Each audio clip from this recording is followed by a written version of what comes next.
Good evening and welcome to NTV Business. Let's get down to just that, business. Now, 8 months since its launch, the Naivasha Inland Container Depot remains inactive. The government now says the dry port, which sits on over 1,000 acres of land and has a capacity of loading 2 million tons of cargo annually, will kick off activity once the meter gauge railway linking the standard gauge railway to the old railway line is complete. Bridget Ngana keeps us on track with the developments.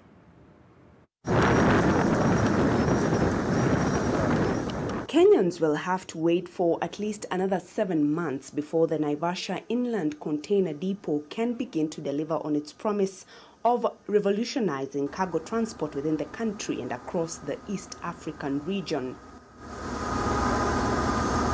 Transport Cabinet Secretary James Macharia has attributed the inactivity at the Inland Container Depot to the construction of the 24-kilometer medium gauge railway. It will be more competitive to use the rail as opposed to using the road.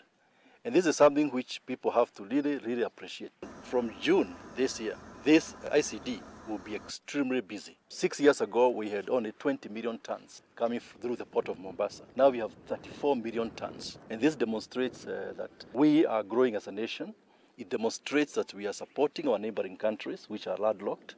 And this is what will bring development, not just in our country, but the entire region. The government maintains that the completion of the meter gauge railway slated for September this year will help taxpayers unlock the value for money sourced to finance the railway projects. Funding for the meter gauge railway estimated at 10 billion shillings and the rehabilitation of the existing Nakuru, Kisumu and Naivasha Malaba routes will be sourced internally. You've also been part of that criticism that says it's a railway to nowhere, it's a road to nowhere. But in 2 years, you've actually seen the transformation of this place. Last year, our exports increased by 31 billion shillings. Our imports reduced by nearly 300 billion shillings. So it does show that our economy is producing. Naysayers of the government policy to have all cargo transported by rail from Mombasa into the East African hinterland argue that the move will kill the economy of the Great North Road. But government officials say the revival of the railway line is akin to giving life to the dead pit stops along the old railway. Mizigo ya wananchi toka Mombasa hadi Malaba itachukua siku 2. Mambo haya ya infrastructure inasaidia si mambo ya uchumi na biashara,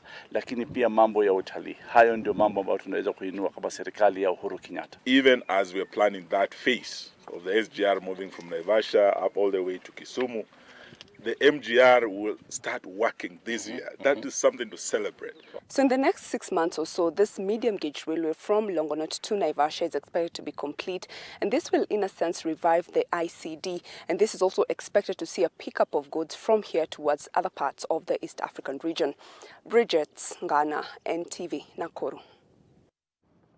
Now, the Law Society of Kenya has succeeded in reversing the move by the president to have the Kenya Meat Commission managed by the Ministry of Defense. The move, which caught many by surprise in 2020, was ostensibly done to provide the cash-strapped organization with support in terms of prudent management and direct sales to the forces. Justice Anthony Mrima slammed the brakes on it, citing the violation of Article 10 of the Constitution and which calls for public participation. The court has halted the move for a period of 90 days to give the Attorney General time to rectify the anomaly.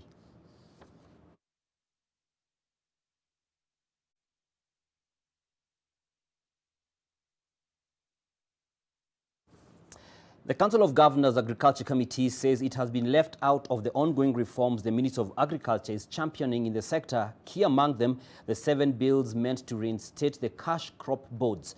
The governors say while agriculture is a devolved function, their absence from the changes being instituted by the ministry is unconstitutional, and they will now seek an audience with the President regarding the implementation of the Tea Act and other cash crop bills.